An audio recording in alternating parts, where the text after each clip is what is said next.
আপনি কি সাংবাদিকতায় আগ্রহী?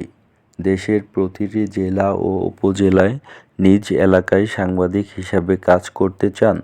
তাহলে এই সুযোগটি আপনারই জন্য। বাংলাদেশের সর্বোচ্চ আমাদের প্রতিনিধি হিসেবে কাজ করার জন্য যোগ্য, উদ্যমী, সৎ ব্যক্তিরা অগ্রাধিকার পাবে। আপনার এলাকার সংবাদ সংরক্ষণ করে জনগণের কাছে সঠিক তথ্য পৌঁছে দেওয়ার সুযোগ।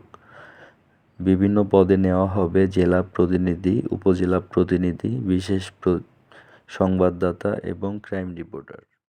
অভিজ্ঞ, শিক্ষিত, উদ্যমী ও স্মার্ট তরুণদের খুঁজছি। সত্য ও সঠিক সংবাদ প্রকাশে আমরা অঙ্গীকারবদ্ধ। আগ্রহীরা হোয়াটসঅ্যাপে যোগাযোগ করুন। ধন্যবাদ সবাইকে। আসসালামু আলাইকুম।